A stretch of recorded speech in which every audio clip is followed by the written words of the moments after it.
Moran. We have now been joined by the Honorable Senator from Illinois. Senator Duckworth, you have the floor for a post-introduction. Thank you, Mr. Chairman, and I apologize for being a little bit late. Would never have happened in the Army.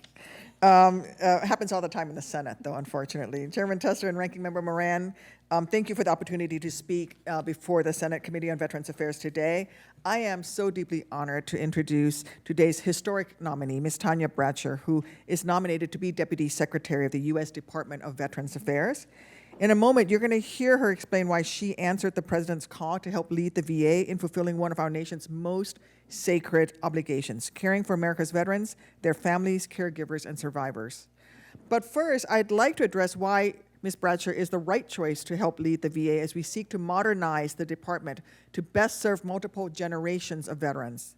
Like many military families, including mine, the history of military service in Ms. Bradsher's family runs back generations, both on her father's side, where she is a fourth-generation soldier, and on her mother's side, where her grandfather's service so inspired her mother that her mother was the driving force behind the nominee's military service. In fact, a mom encouraging her daughter to speak with recruiters, and in turn, Ms. Bradsher's mother supported her daughter's family when Ms. Bradsher deployed to Iraq.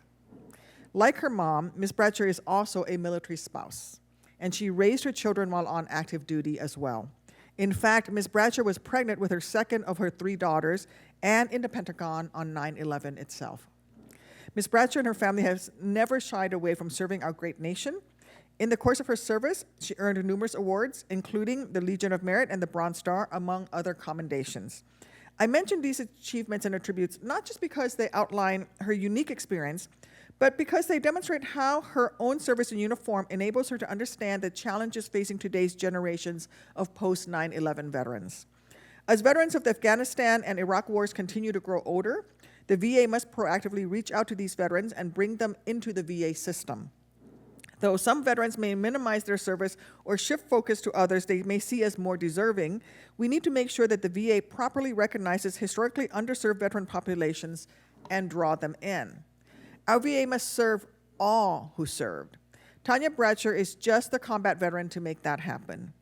Though it's not the reason for her nomination, if confirmed, Ms. Bradsher would be the highest-ranking woman veteran at the VA ever.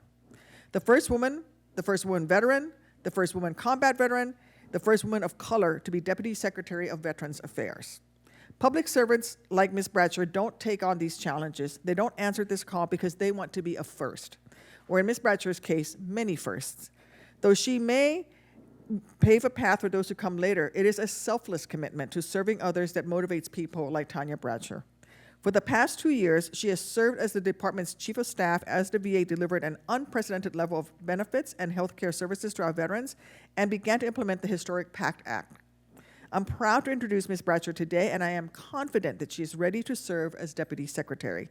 Thank you again for this opportunity, Mr. Chairman, and I strongly urge this committee to support this impressive and patriotic nominee. Thank you. Thank you, Senator Duckworth, for that